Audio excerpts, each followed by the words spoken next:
We do can be explained by comparing us fairly closely to animals with a slightly heavier brain.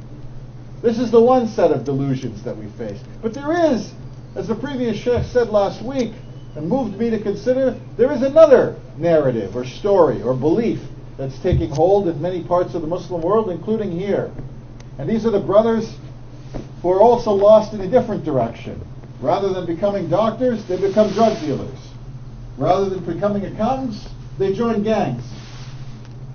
Rather than creating armies, they become terrorists. And this is the argument of those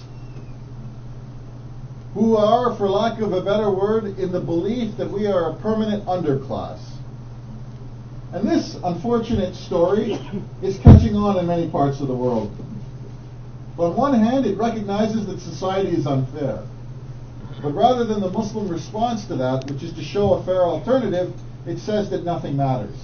It is a different form of turning people into commodities.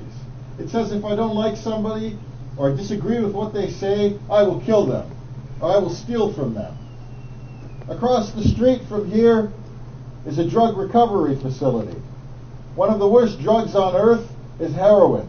You know where heroin comes from primarily? Muslim countries. And I hear all the excuses, well, what else can these people grow? You know, Rasul Sallallahu Alaihi Wasallam taught us never to profit from the misery of others, never to do things which would deliberately destroy other people's lives.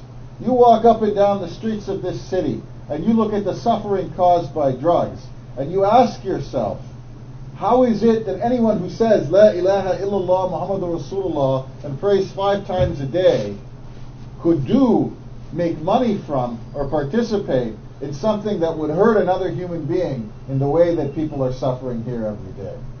You ask yourself this question, and then you ask yourself, is God angry with us? Is God disappointed in us?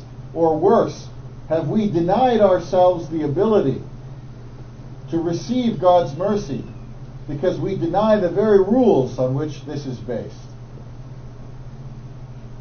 The people in places like Afghanistan and Pakistan, the northern part where I'm from, are among the most religious on earth.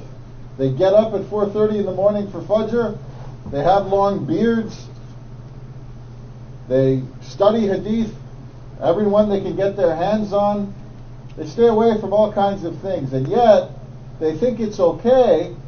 They think it's okay that 98% or 95% or 90+% of the most dangerous and destructive drug in the history of man should be grown on fields within walking distance of their masjid.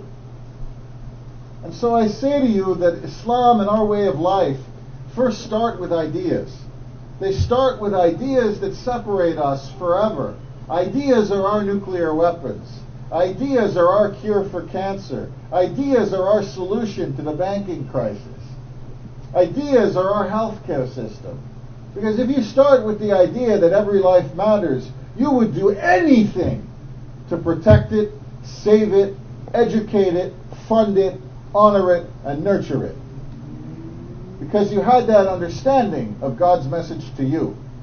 But if you believe that everybody is simply a grain of sand on a beach, or perhaps another piece of litter to be thrown in a trash can, if this is the way that you approach both your life and the life of everybody around you, you get the kind of situation that we see right now in the world today. We are where we are in the world today, not only because Muslims have failed, we are where we are because the alternatives to Islam have failed just as much. The difference is, we had a fairly strong idea that alternatives to Islam would fail, and we had a fairly strong idea as to why they would fail. Because this was predicted, revealed, and told to us in the Holy Quran. The Quran told us, and the Sunnah told us, that if you build a society where 1% dominates 90%, that eventually the 90% will react to the 1%. And that the whole society will fall apart. The Quran and the Sunnah told us that the family is the most important unit in the society because it is there that the individual understands the meaning of love, the meaning of honesty, the meaning of sacrifice, the meaning of truth. And that if you have a good family that an individual can trust, that individual then begins to trust the world. Pays his taxes when nobody's looking. Picks up garbage from the street. Helps an old lady, even though it's inconvenient, maybe, to wherever he has to go. We learn these things in families because they can never be taught or proven to us by strangers. And yet we have allowed families in this society and families in our own societies to be destroyed in pursuit of things that wouldn't even satisfy animals. Money, fame, title, so-called reputation, all of which will be gone as soon as we're in the ground, and probably even 10 years before that. So we are at war, but the war we really need to win is the war of ideas. We need to be clear in our own hearts and in our own heads and in our own actions why we're here. We are here as instruments of God's mercy to people who have seen very little, if any, if none. We are here to show people there's another way to live, a way filled with kindness, compassion, decency, love, and truth. We are here to be examples to people as the prophet was an example to us. And yes, does that mean that we will be prosperous if we are true to our values? Yes. Does it mean that we will be respected? Yes, we seek the respect of God, but it is inevitable that in doing so we will have the respect of man. The qualities of Muslims, if they actually live Islam, are so magnetic that they change the world. You are a Muslim today because of the character, manners, personality, and life of someone you never met 1400 years ago. If somebody told you that that was the way that people would live, you would say that it's a fairy story. Where's his media engine? Where's his financing? Where's his academic institutions? Where's his infrastructure? Where are his other institutions to back him up? But instead, your grandmother or grandfather or father or uncle or somebody told you the story of a man who walked in the streets of Taif, who had garbage thrown at him, who had poets paid to insult him, who had his life threatened simply for asking people to treat each other better. And when God came to him through the angels and said, after what you've experienced, you have the right to ask that I destroy these people. The man sits back after all of that abuse and says, no, perhaps their children will be Muslims. We don't deserve men like that based on our own actions. We eat food, we stuff ourselves with money, we waste our time on so many things, and we have that example in our lives. That example of Rasul Sallallahu Alaihi Wasallam. I stand at a minbar, talk to you about a man whose feet I wouldn't dare wipe. My character, your character are an embarrassment to Rasul Sallallahu Alaihi Wasallam. We should beg God, even for 24 consecutive hours, not lift our head in sajda to say sorry for the bad things that we have done. But God forgives us. God gives us strength. He gives us life. He gives us food. How many in this mosque have missed even one meal? Even one meal out of the thousands in your life you haven't missed. One drink of water you haven't missed. One day that you couldn't talk to your mother or your father you haven't missed. Strangers give you jobs and believe you can do them when they can't even pronounce your name. And we sit here and we question the mercy of God. We question the love of God. We say, is God angry with us? Is God angry with us? If God was not merciful to us, we'd all be dead. We'd be gone. We don't deserve this deen, but we have it. And if we know that we have it, and we know that we have been given a gift, and we know that God continues to give us chances as long as we're alive to honor this gift, what do? Do we sit back and hide it? Do we say, no, other people shouldn't get it? Do we say, okay, 5 years from now, 10 years from now, I'm going to start to take it seriously? Or do we get on our hands and knees, we pray to God Almighty for forgiveness, and we get up every morning with only one question: what can I do today, Ya Allah, to serve you? What can I do today to say thank you? What can I do today for people I've never met? And in this, your life has meaning, purpose, beauty, In this, you can say one day, when your soul is taken, that I wish to meet my messenger, and I wish to say to him that I honored his sacrifices in the way that he asked me to. That I could say to Allah subhanahu wa ta'ala, Ya Allah, I was full of faults.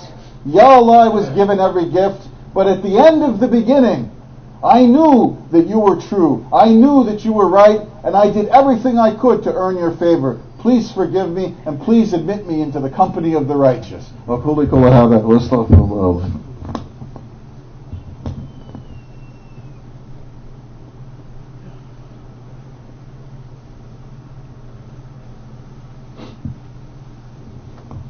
Bismillahirrahmanirrahim, wassalatu wassalamu ala sayyidina mursaleen, walhamdulillahi rabbil alameen.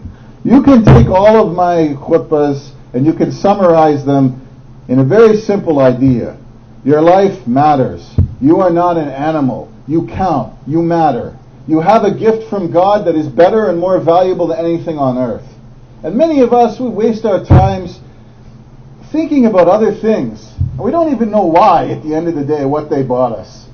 You know, the average person, middle-class person, will spend millions of dollars just to put a roof over his head when you add up all the mortgage payments that he's made, and all the meals that he's provided, and all the parties that he's gone to. Millions of dollars. An ordinary person. We're not talking about a Bill Gates type person. God knows what he spends. But at the end of the day, you say to yourself, what was this effort for? What did I achieve? What did I do? What is it that will live on when I am dead? For a surety, society can invent all kinds of other toys, but they will never ever be able to prolong your life for one instant more than when the end will come. Every day you and I know, those of us who have hit a certain age, your hair is whiter, your eyes don't see as well, you get more emotional in strange situations, you're closer to the end than the beginning. And you know it. And you look backwards as well as looking forwards, and you ask yourself, were the things that I spent so much of my energy on, were they worth it? Did they matter? Did they count? And did I have a better alternative? I'm here to remind myself and you that you do. That you can go home at night and think every night about the quality of your actions, about the gifts that you possess, and you can put them in the service of something that is greater than yourself, that is greater than your need to go to the washroom regularly. And that something is Islam. That something is our thing, our way of life. People, they shoot each other in the streets because of the gangs that they belong to, or the clothes that they wear, or the tribe that they are from. 100 years from now, I guarantee you, no one will remember who was a Blood and who was a Crip. People we call today Germans were called Prussians before that. And half of the land that they fought over now belongs to another country called Poland. The United States of America was mainly grass and fields a few hundred years ago, and a few hundred years from now, it may be the same thing again, at the way things are going. The only things that people really remember, the only people that people really remember, are those who are very good and those who are very bad. And you have a choice to decide which of those two you wish to become. Ours is to protect something in this life, and that is the gift that we have been given by God. We can build banks and schools and houses and almost anything, including guns and scrambled eggs, better than anyone else around us. But if we don't do these things for the purpose to which God has decided that they should be put, we're wasting our time. We can go hundreds of years being lost. When Rasul came to the Arab people, there were a group of them that had been fighting for over 100 years. 100 continuous years of fighting. And nobody knew why, and nobody could remember if it was because this guy's chicken kicked that guy's camel.